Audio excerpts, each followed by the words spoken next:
No, erroneous. No.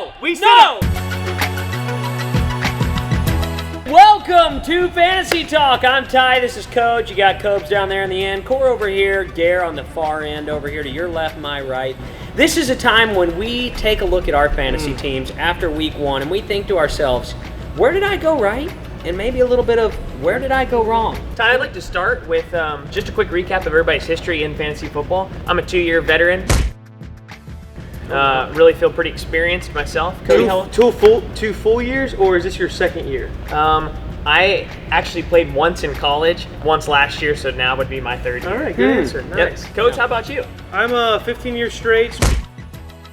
Started in high school. Some buddies asked me. I said I'll dabble in that. It really ruins your Cowboy experience because you start rooting against Tony Romo when you're playing him that week, and I don't like to live like that. So I'm here just for the fun. Ty, what about you? I'm essentially a fantasy rookie. Is what I would like to say. You know, I dabble in NFL. I mean, it doesn't really matter. Like I said, I'm a podium guy. I think I placed third last year. Okay. I'm the rookie. All right, I've never done fantasy before. My team name is Beginner's Luck, and I'm just gonna be real open and honest.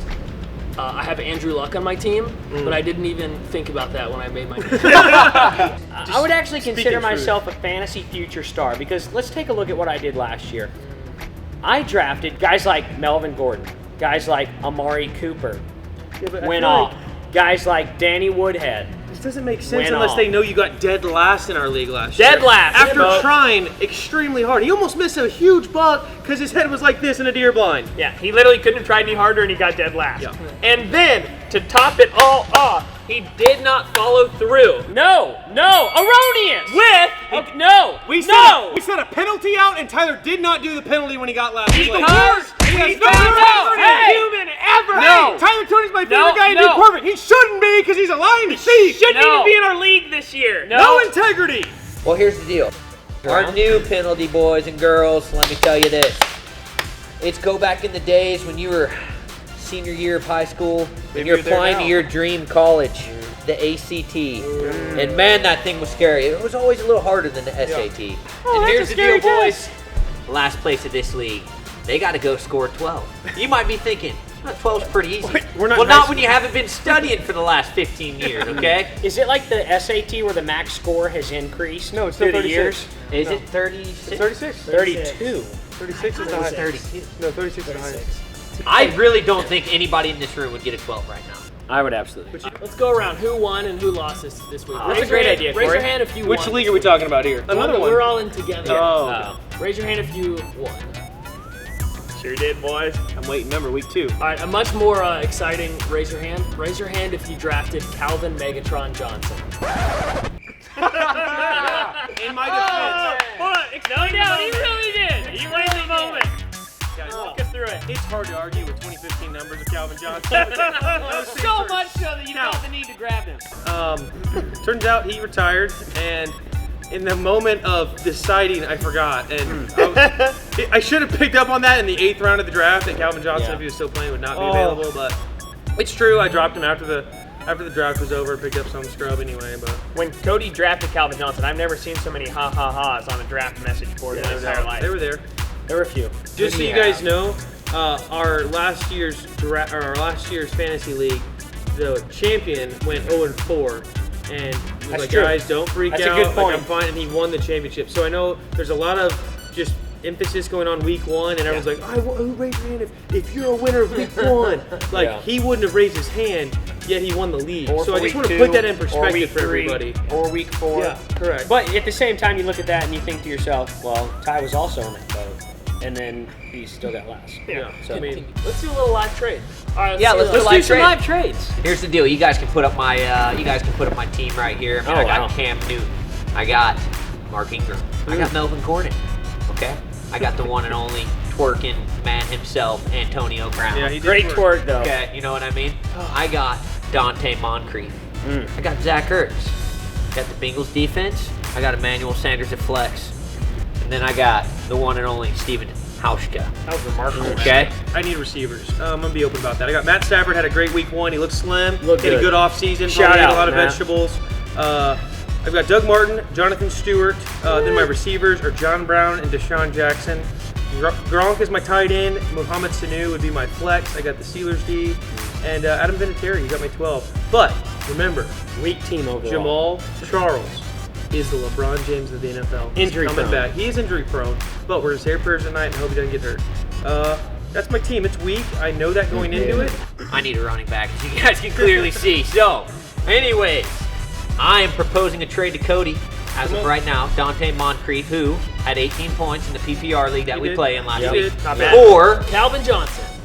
Doug Martin, running back, Okay. Tampa Bay Bucks. Not a bad. Cody, you're on the clock. Okay, I'm on the clock. I'm going to...